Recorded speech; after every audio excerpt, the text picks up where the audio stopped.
Good afternoon, everyone. I'd like to welcome you to Assembly Legislative Operations and Elections.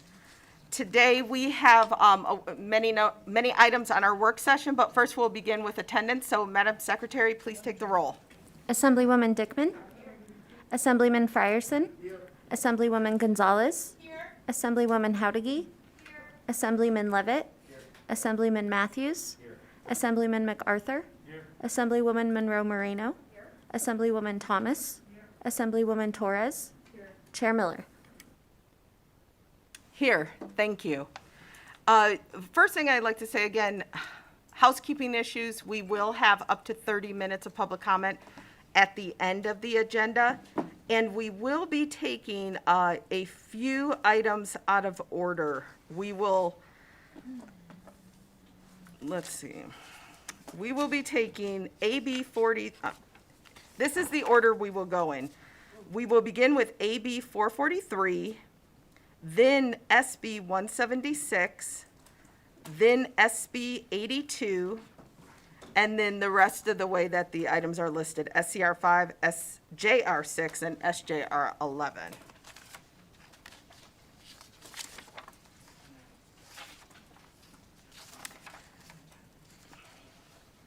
You ready? Yeah. And so with that, I will turn it over to our policy analyst, Mr. Sturm. Thank you, Madam Chair. I'm Pepper Sturm, and as your LCB Committee Policy Analyst, I can't advocate for or against legislation. I'm just here to walk you through the work session. The first bill up today is Assembly Bill 443. That was presented by Assemblyman Yeager and was sponsored by Assembly Leg Ops and Elections, this committee. The bill repeals several statutory committees on which legislators serve throughout the biennium and establishes the joint interim standing committees that parallel certain standing committees established by the legislature during its regular sessions. The powers and duties of certain repealed statutory committees are reassigned to the corresponding joint committees. The membership of other statutory committees is altered to reference legislators who are members of the joint committees of jurisdiction. Each joint committee consists of 8 regular members and 5 alternates. To the extent practicable, at least 5 of the members appointed to the joint committee must have served on the corresponding standing committee during the preceding regular session of the legislature. And the joint committee will consist of not more than 5 members of the same political party. It also provides for meetings of the committees and authorizes committees to review matters within the jurisdiction of their corresponding standing committees, and to conduct studies as directed by the legislature and the Legislative Commission. The joint committees are required to report on their activities, findings, and any recommended legislation to each session of the legislature.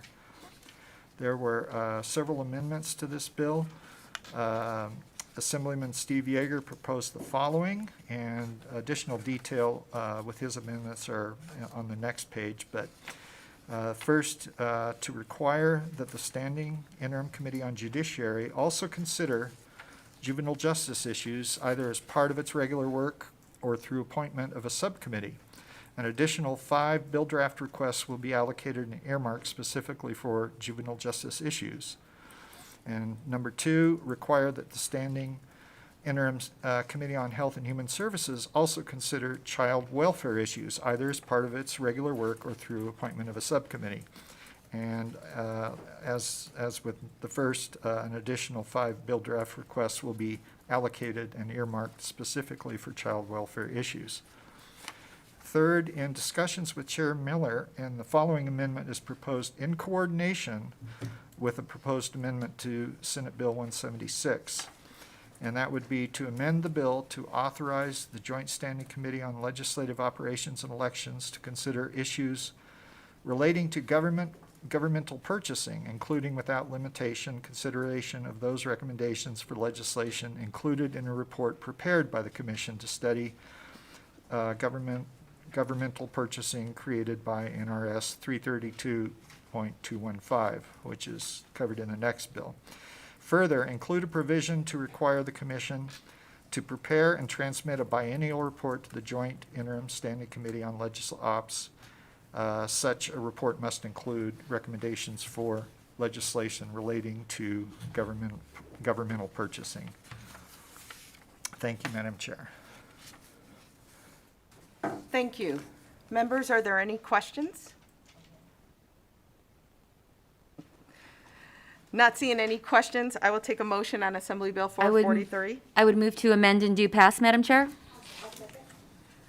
Okay, With all I believe that was a motion by Vice Chair Howdy and a second by, was that Assemblywoman Monroe Moreno? for all three, right? For all three, yes. Okay, I got it. What was your question? You're just saying no too, right? Oh, you're talking about to amend all three? Yes, that was to amend all, to include all the amendments. Okay, any comments? Or, yes, speaker?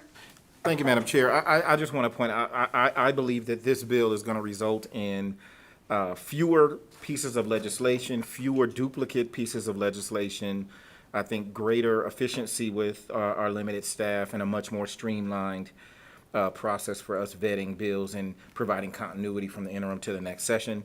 I think it is quite frankly, something that we have talked about for years. That's the epitome of modernization to make government more efficient, and I am happy that we have gotten this far.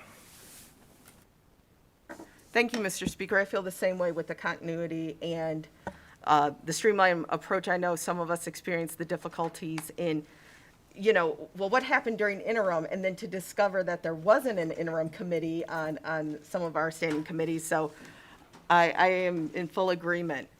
Any other comments? Okay, with that, we will take a vote. All those in favor? Aye. Anyone opposed?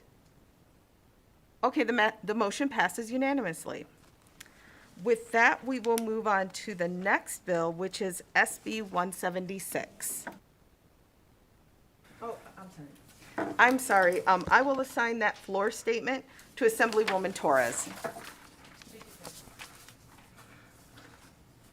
Thank you, Madam Chair. The next bill, Senate Bill 176, was sponsored by this committee, and it was, or by the Senate Committee on Leg Ops, and was presented by Jim Haining on behalf of Senator Spearman, on behalf of the Sunset Committee that met during the interim. We heard the bill on May 6th. Senate Bill 176 expands the scope of study for the Commission to study governmental purchasing to include best practices for awarding contracts to companies that represent the diversity of the state or that are located within communities served by the governing body awarding the contract. The measure also authorizes the Commission to request for each regular session the drafting of not more than one legislative measure relating to matters within the scope of the Commission. There's an amendment, two amendments to the bill in discussions with Chair Miller. These complement what was proposed in the amendments to Assembly Bill 443. The first would delete sections 1 and 2 from the bill relating to the bill draft request. And then I have a correction on the second one. That would amend section 2.5 of the bill, not section 3, 2.5 of the bill, to remove the last sentence of subsection 2 that relates to the Commission submitting recommendations to the legislature. Such recommendations are duplicative with the proposed amendment that you saw in AB 443. And I would just note that if the committee wishes to process these changes, the motion should include with the correction noted by staff. Thank you, Madam Chair. Thank you. Members, are there any questions? Okay, not seeing any questions. I will take a motion. I would make a motion to amend and do pass, Madam Chair. And does that include with technical With changes? adjustments for staff. Yes, thank you. That we have a motion from Vice Chair Howdy and a second from? A second from Assemblywoman Torres. With that, members, are there any comments? Assemblyman Matthews. Yes, thank you, Madam Chair. I'm going to be a yes today in committee, but I will reserve my rights. Thanks. Any other comments? Assemblyman MacArthur? Thank you, Madam Chair. I'm going to be a yes today also, but I want to be able to read those amendments, so I want to reserve my rights. Thank you. And with that, I will make a comment myself to explain, just so that we all understand completely what's happening.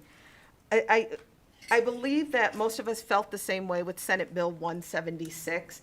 We had a lot of questions. We had a robust hearing, but there was a lot of questions around the structure and the operation of how this governmental purchasing committee works. And it wasn't a resistance necessarily to not provide a BDR, but it was just some questions around the structure of it. And so in discussions with Vice Chair Howdigy and with legal, that's where the amendment came from, and that's why you'll see the amendment was done. We amended another bill in order to be able to do this, which would provide just more structure, transparency, because again, the goal for effective government, so that we would then be able to see the parameters around this. And then, of course, with the report, we would have better information about what's going on and the ability to grant them the BDR. So I feel that got most of us that had some concern there on the bill. And so I appreciate everyone considering the amendment and also the willingness to work with this commission so that we can keep moving forward. So with that, Assemblyman Levitt. Thank you, Madam Chair, and I just want to express my appreciation to you and the Vice Chair for clarifying the concerns that we had and just adding structure to this commission, and very much appreciated. Thank you. Assemblywoman, did you have a comment? Monroe Moreno? Any other comments? Okay, with that, I will take a vote. I will entertain a motion. Then I'll take a vote. Let's take a vote. So all those in favor? Aye. Anyone opposed? Okay, and the motion passes unanimously. I will provide this, give this floor statement to Assemblywoman Gonzalez.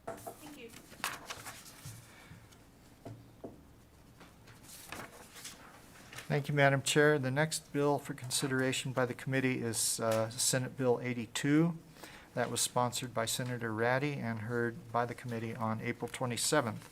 Senate Bill 82 amends the charter of the City of Sparks to clarify the manner in which municipal candidates appear on the primary or general election ballot. If only one candidate has filed for office by the close of candidate filing, that candidate must be declared elected to that office and no election shall be held. If more than twice the number of candidates to be elected have filed, the names of those candidates must appear on the primary election ballot. A candidate at the primary election who receives the majority of the votes cast must be declared elected.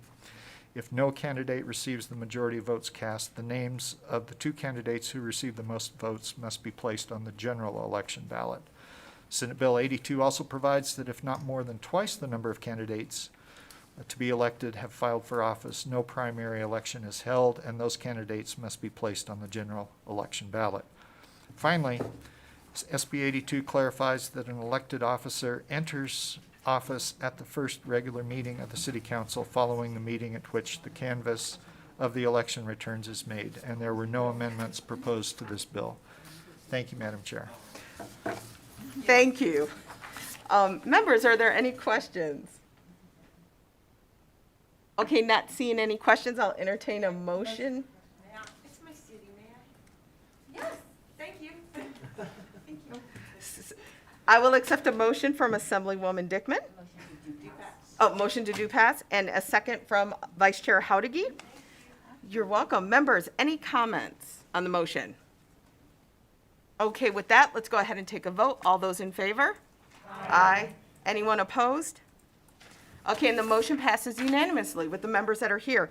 And I will assign that floor statement to my colleague from Sparks, Assemblywoman Dickman. Thank you so much. You're welcome.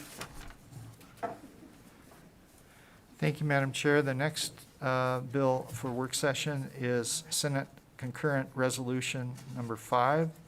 That was sponsored by Senator Spearman and heard on May 4th of this year.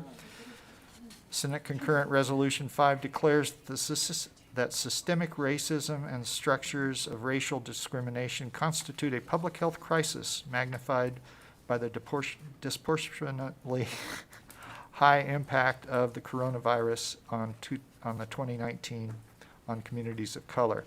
The resolution also affirms a commitment to incorporate issues related to systemic racism and structures of racial discrimination into the regular business of the legislature, requests that federal funding be distributed equitably based on the percentage members of Black, Indigenous, and other persons of color communities to address issues that disproportionately affect such persons in direct proportion to their disadvantages by individual racial category, and urges support for local, state, regional, and federal initiatives to understand, address, and dismantle systemic racism and its impact on economic development, public safety, and the delivery of human and social services. There were no amendments for this measure. Thank you, Madam Chair. Thank you. Members, any questions? Not seeing any questions, I will entertain a motion for SCR 5. I have a motion I think it's adopt, actually. to, is that to adopt, Vice Chair, or do pass?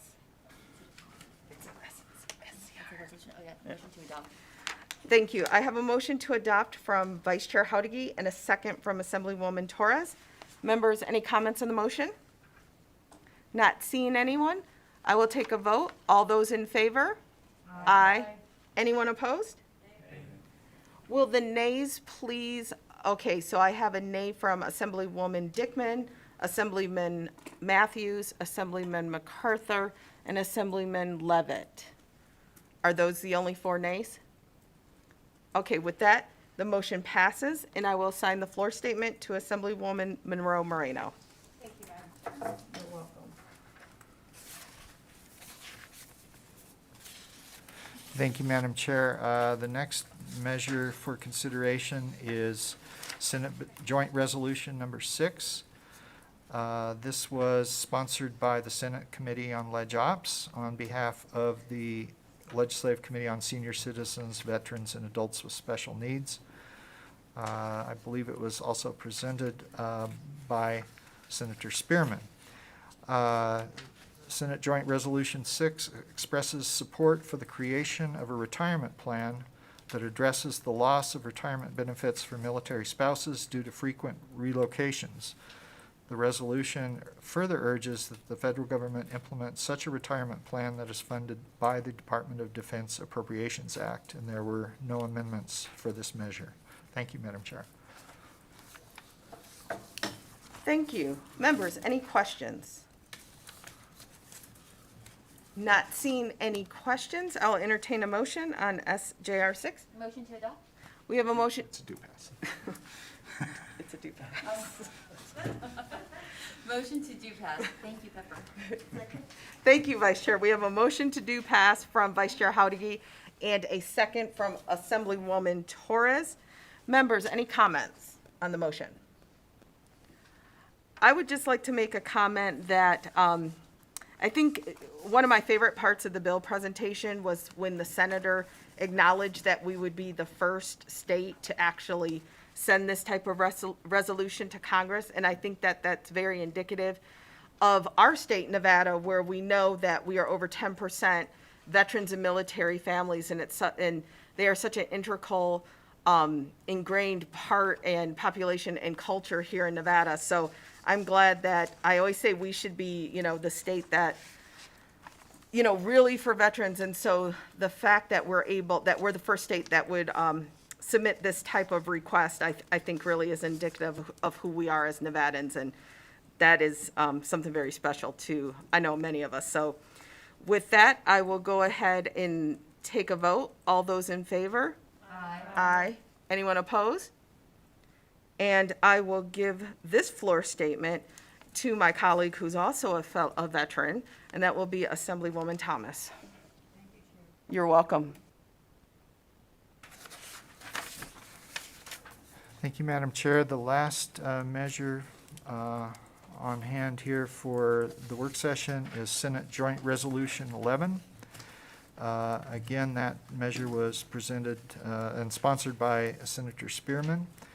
The date was heard was May 4th, and very simply, Senate Joint Resolution expresses the Nevada Legislature's support for the elimination of discrimination against women and urges the United States Congress to ratify the Convention on the Elimination of All Forms of Discrimination Against Women. And there were no amendments proposed for this measure. Thank you, Madam Chair. Thank you. With that, members, do we have any questions? Not seeing any questions, I will entertain a motion. We have a motion from Vice Chair Howdiggy and a second from Assemblywoman Gonzalez. Members, any comments on the motion?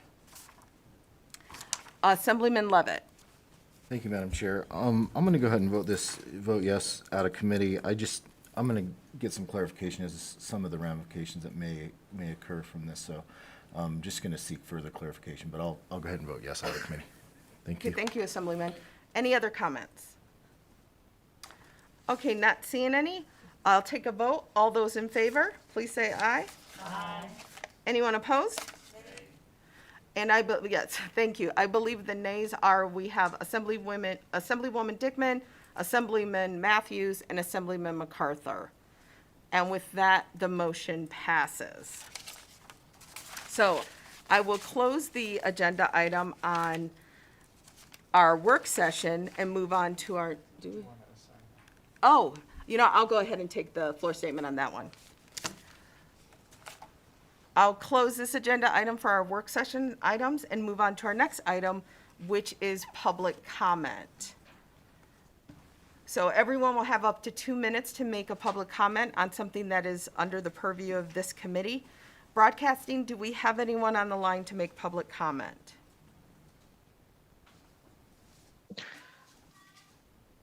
Callers wishing to make public comment, please press star 9 now to take your place in the queue.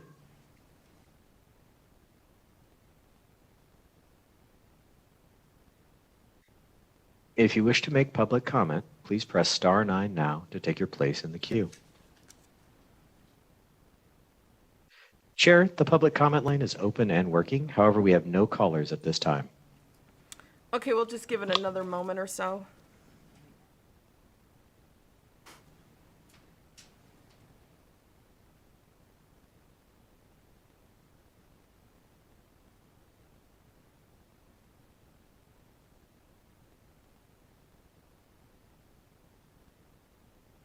Oh, no, that's okay.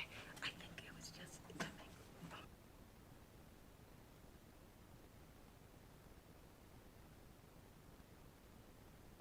Broadcasting, does it appear anyone is on the line to make public comment? Chair, there is still no one on the line to make public comment. Okay, thank you so much. So I will close public comment.